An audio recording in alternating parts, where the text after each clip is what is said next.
Something from the forest has let itself into my home. I need help. My wife and I, both tired of the frantic pace of life back in the States, decided to move to Scotland 5 months ago. We found a small, weathered farmstead on the edge of a quiet town, the kind of place you see in postcards: rolling hills, fog creeping through the valleys, a patch of forest across the road. Everything seemed perfect at first. The people in town were friendly enough, the kind that wave when you pass them on the road, but there's something off. It's not the kind of thing you notice right away.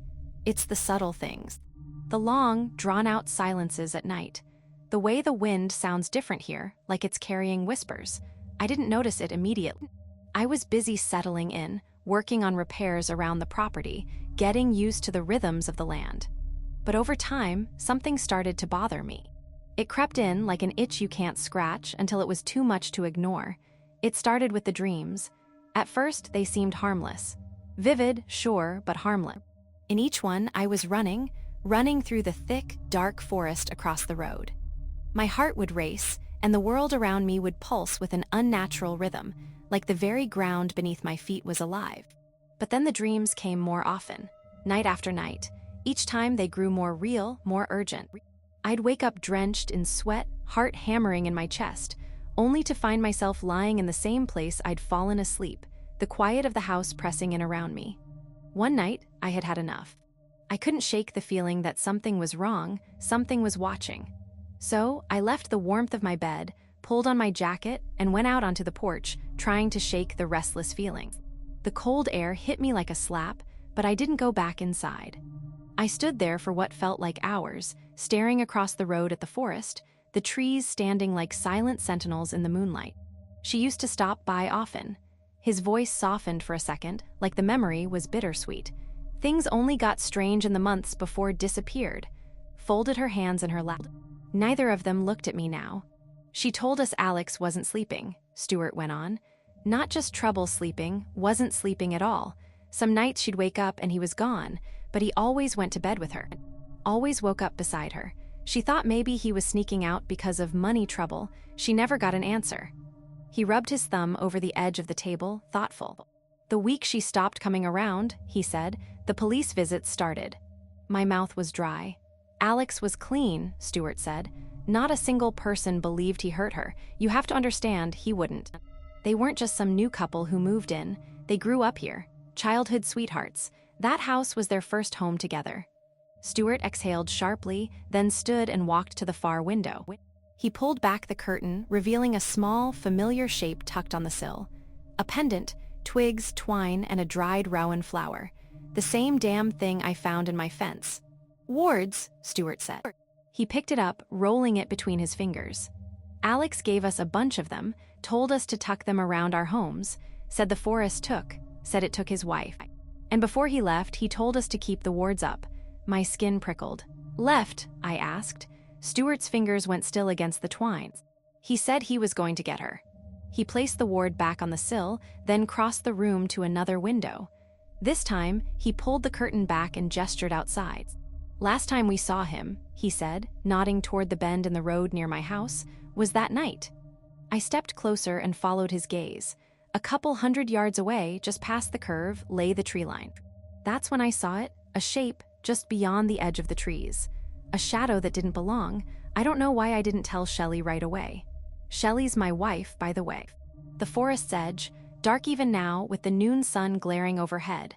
The wind barely stirred the branches. It was clear that night, Stuart continued, voice quieter now. No moon, no clouds, just stars. He exhaled through his nose. We watched him walk in right there, lantern in hand, never saw him come back out. Something inside me sank. They found him the next week, Stuart finally said. His parents went to check on him. Guess through everything, he'd never missed his Wednesday call with his ma. He let out a slow, weighted breath. Coroner said, heart attack, but he was in his bed. On his side of the bed, looking up at the ceiling, arms at his sides. Fully dressed, mud on his boots. I swallowed. We keep the wards up, Stuart said, voice low. He looked down at the one in his palm, frowning, just in case. Stuart opened his mouth to say more, but I cut him off. I shouldn't have even let him speak as long as he had, not after realizing what I'd done. What I'd taken down, the wards. They had been separating my house, my wife, from whatever was in the forest. My stomach clenched. I need to leave. Now, please, can I have one of those wards? Looked like she was about to protest, lips parting with the kind of words people say to reassure themselves more than anyone else. That I wouldn't need it. That Alex had lost his mind. That it was just a story, just superstition. But Stuart knew. He raised a hand, silencing her before a single syllable could escape. His expression was unreadable, but there was something in the way his gaze lingered on me. A weight, a quiet understanding, like he had been waiting for this. With a small nod of his head, he gestured toward a drawer. Hesitated, then opened it. Inside, lying in a thin layer of dust, were 3 more of those brittle little charms, twigs bound in knotted twine, flowers long dead. They must have been sitting, forgotten yet deliberately kept. I didn't wait. She already felt so out of place here, so far from home. She'd taken to humming lately, and I feel like it's a nervous tic for her. I grabbed them and turned for the door, my pulse a dull roar in my ears. I had to get home. I had to get them back up, before sunset. As I stepped off the porch, I heard it. The soft, deliberate click of the door latching shut. And then, the lock turning. I must have looked like a madman sprinting straight for the house. I didn't care. I needed time. As much as I could steal before the light bled from the sky and darkness took its place. Cutting through the yard, my breath ragged, I caught movement, a figure in the window. Shelly. She passed by the bedroom window upstairs, the soft glow of the lamp outlining her familiar shape as the sun began to lower itself beneath the other side of our home. Relief crashed over me so hard I nearly stumbled. She was safe, here, home, unaware of the wards I had torn down, unaware of what I had let in. But relief was fleeting. Urgency took its place. I didn't slow down, I couldn't. I barreled through the front door, barely remembering to close it behind me before rushing to the windows. One by one, I placed the wards, my hands shaking as I set them on the sills. They felt too small, too fragile. Would they even be enough? Above me, Shelly moved across the floorboards, the creak of her steps steady and light. Humming a tune I almost recognized. Familiar, reassuring. But there was one more ward. I had to find it. Without stopping to catch my breath, I tore back outside, the last remnants of daylight stretching long and thin over the grass. The sun was almost gone. I ran to the back, to where I had thrown it. I found it faster than I expected, almost as if it had been waiting for me. Snatching it from the grass, I didn't hesitate. I sprinted back, my pulse hammering in my ears. The sky had darkened just that much more, shadows stretching and swallowing the last light. I didn't want to make things worse for her, especially when I wasn't even sure what I'd seen. I nearly slammed into the front door as I stumbled inside and closed it behind me, heart still pounding. I recouped for 30 seconds or so, catching my breath. And then, the handle turned. The front door creaked open a few moments later, and there was Shelly, standing in the doorway, holding a little woven basket full of juniper berries. Her face was flushed from the cold, strands of hair falling loose around her cheeks. I shoved the ward into my pocket, forcing my breath to steady. She giggled. "Well, what had you running like that, you goof?" Her smile was warm, teasing. "Couldn't even hold the door for your wife." I blinked. She wasn't home. "I thought you'd been inside," I said quickly, covering the rush of unease creeping up my spine. "That's my bad, darling." I pulled her into a hug, burying my face in the warmth of her neck, breathing her in. She smelled earthy, crisp, with the faint bite of juniper. She leaned back slightly, brushing her fingers through my hair. "I told you I was going out to pick berries today. Didn't I do good?" Her voice was soft, sweet, but something about the way she said it made my stomach twist. I had heard her, upstairs, humming, walking, moving through the house. I swallowed hard, tightening my arms around her just a little. "You did so good, honey." I forced myself to let go, forced myself to act normal. "Be right back," I murmured, stepping away. I slipped around the corner, pulling the ward from my pocket. Like a burglar, I crept up the stairs, my pulse in my throat. Holding the ward out in front of me like some kind of idiot, I swept each room as if I were clearing a house in a war zone. Nothing. Closet, clear. Bathroom, clear. Hallway, clear. At that moment, I convinced myself it was nothing. Just the shadows playing tricks, the kind of thing anyone might mistake for a person out of the corner of their eye. But it wasn't like I could just dismiss it, either. My muscles loosened, but only slightly. Then, from downstairs, Are you done hiding from your wife now? Her voice was sing-song, playful. I exhaled, forcing the tension from my body. Yes, I am. I ducked into our bedroom, knelt down, and slipped the final ward under the bed, right beneath her side. Extra protection. The rest of the evening passed peacefully. We curled up together on the couch, watching Bob's Burgers while the rich, earthy scent of juniper pie filled the house. That should have been the end of it, but I wouldn't be writing this now if not for the dream. It started with me waking up, sitting straight up in bed. The sheets beside me were cold, empty. A giggle drifted through the room, soft, familiar, wrong. My head snapped toward the door just in time to see Shelly's bare feet disappear around the frame. Jolted, I threw the covers off and followed. The wooden floor was cold against my feet as I stepped into the hall, catching the faintest sound, bare feet slapping softly against the stairs. She was heading down.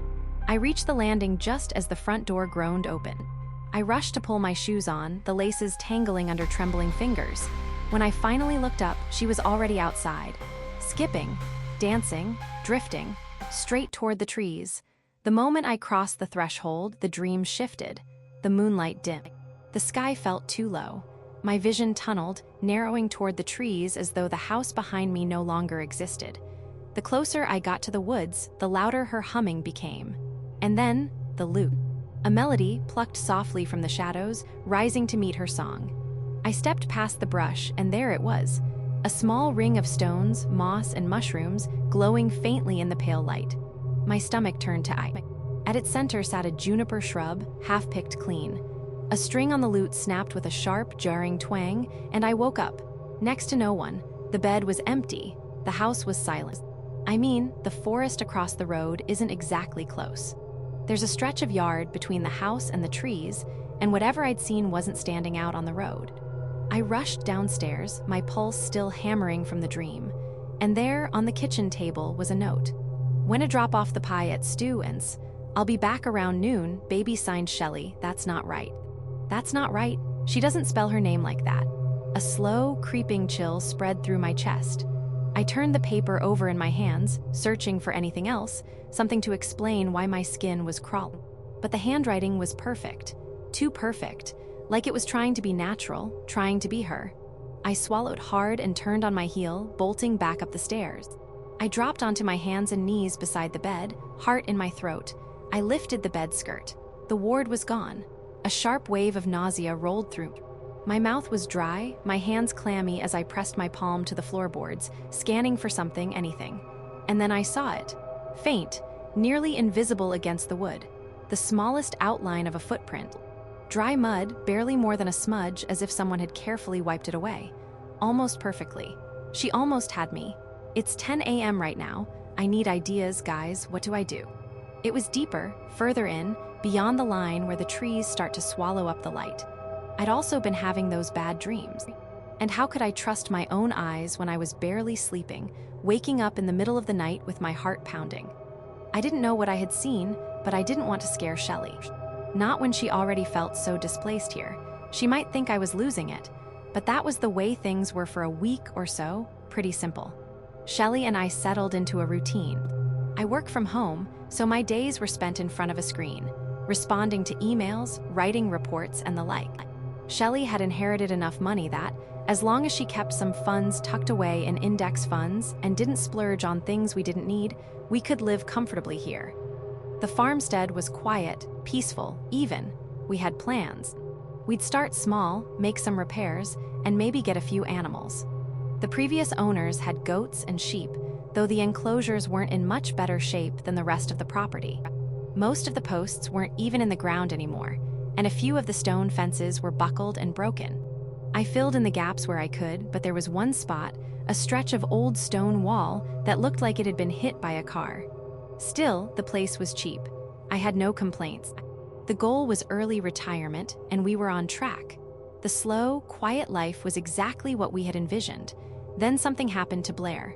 Blair was a nice enough girl, always smiling when she rode her red bicycle with the little basket in front, straight out of a movie. She lived a few properties down the road, and would pass by each afternoon on her way to work a shift at the local pub on the edge of town. She usually returned just past Shelly and I's bedtime, unless she got off early. We'd had our few nights out in town, chatted with her more than once.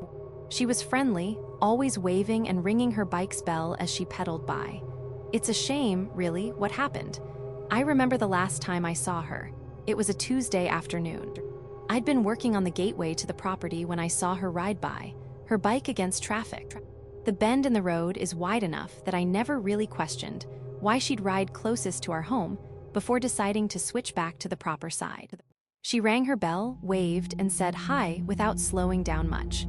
But then I saw something as she pedaled past, something over her shoulder, dangling from a branch. A little pendant made of twigs, twine, and a dried flower. It reminded me of my dreams. I don't know why, but I walked over and took it down. It wasn't even on my property, but it gave me the creeps. A sense of something not right. As if it radiated malice, though I couldn't explain why. That night, I was woken by a shriek, piercing, frantic, pulling me from sleep. My heart was racing. I bolted upright, my mind scrambled. I went to the kitchen, stepped toward the window, and looked out. There it was. The silhouette. I didn't go back to sleep. Blair didn't ride by the next afternoon, or the next, or the one after that. This didn't sit well with me for the following nights. Daytime felt fine, though it was the kind of fine where you just feel safer when the sun is up, and the shadows haven't crept in yet. But eventually, the police showed up at our door, asking if we'd seen anything. That was the first time Shelly heard about my dreams, and also the first time I felt the sting of ridicule. The officers pointed and laughed as I told them about the shriek in my dream, how I woke up and saw the silhouette outside through the window. They didn't take me seriously. It sounded valid enough. Blair had lived alone in an apartment, and there was nothing to suggest foul play. She could just packed up and left after her shift, the way some people do when they get the urge to start over. Aside from her boss doing a wellness check, no one else seemed overly concerned. With my suspicions brushed aside, Shelly seemed to relax. We decided to have a drink in Blair's memory to toast our good neighbor who maybe, possibly, had just run away. I wish I hadn't drunk so much. By the time we got home, I was tipsy enough to stagger, and Shelly was. Well, Shelly was far beyond that. I shouldn't have driven. But aside from my terrible parking job, no real harm was done. We stumbled into the house, too drunk to care about anything else, and fell asleep quickly. But in my dreams, things had changed. The pulsing now danced in red and blue at the edges of my vision, like neon lights flickering in time with my heart. This time, I wasn't in the forest. I walked toward it from my own home. In the distance, a lute played, soft, lilting, and strange, carried on the wind. It wasn't the song itself, but the whistle that followed it, a tuneful, rhythmic whistle that drew me in, like a melody I should know. I reached the road, and that's when I heard it, a woman's giggle, light and playful. I crossed the street, shoving branches aside as I swayed into the forest. Even though I'd peered into it countless times, every time the light seemed to disappear the moment I got close, swallowed up by the trees. But not this time. The moonlight broke through the canopy, and it led me to a circle. A ring of small stones, moss, and mushrooms glowing faintly in the pale light. Inside the circle, a young woman danced, graceful, hypnotic. She seemed so familiar. Shelly. No, it wasn't her. But as I tried to focus on her, my vision blurred and the figure was shrouded in shadow. And that's when I saw it. A bike. A red bike just beyond the woman, leaning against a tree. The same red bike Blair had ridden, the same basket, and the same little bell. My heart pounded. I glanced back at the woman, and the instant my eyes met where hers would have been, something happened. Her neck snapped to an unnatural angle. Her arms dropped to her sides, and her wrists tilted in such a way that her fingers, her nails, pointed straight at me. Like they were attack vectors, ready to strike. The sound of a lute string snapping echoed in the dream, and that was when my body went into full prey mode. Every instinct screamed at me to run, to escape, but my legs wouldn't move. That was for less than a second. It felt like an eternity, though. I violently pivoted, my body sluggish, weighed down by the alcohol, before I lurched into a drunken sprint. The pulsing in my head grew, as if the rhythm were tearing through the soles of my feet. Thumping echoed behind me. Vibration. Branches cracking under the weight of something much bigger than I could imagine. This couldn't be Blair.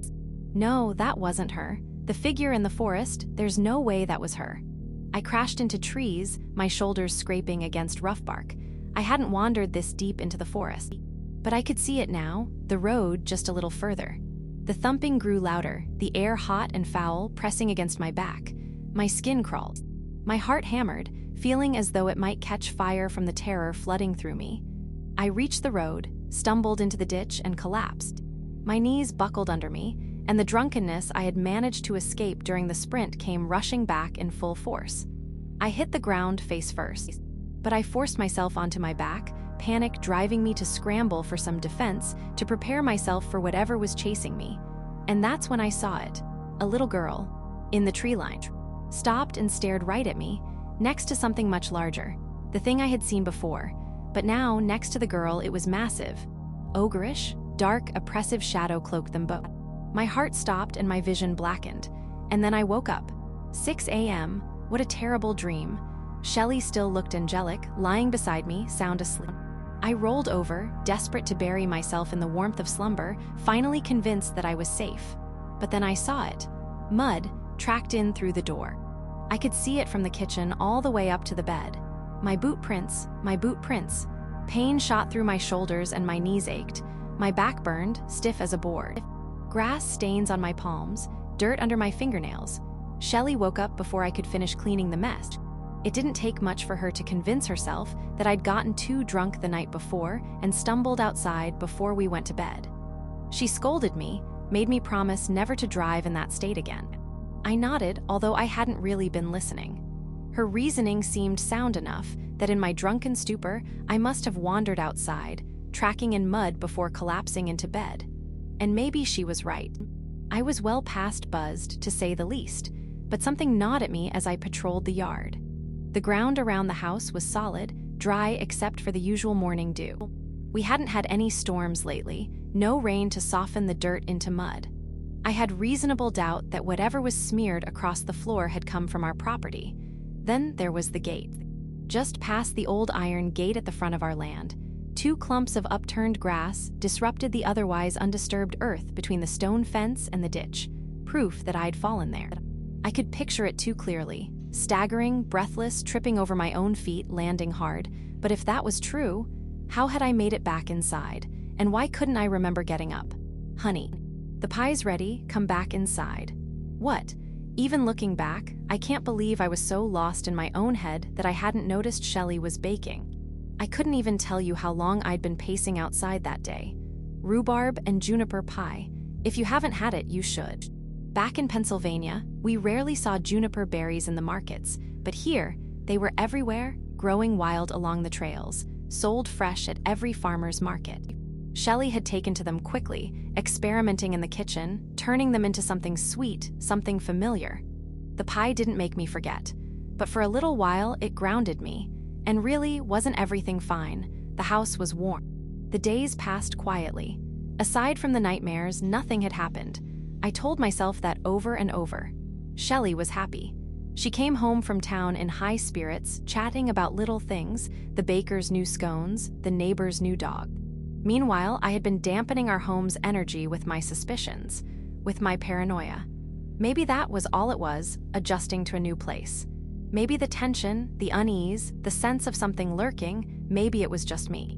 The following days, no dreams, no strange noises, no Blair, just wonder. Wonder turned into dismissal, and dismissal turned me toward forgetting it all until this week. My mood had lifted. The nights were silent. The house felt like hours ago. I focused on finishing the stone fence out front, salvaging old rocks from a collapsed section of wall deeper in the property. The work was satisfying, almost meditative.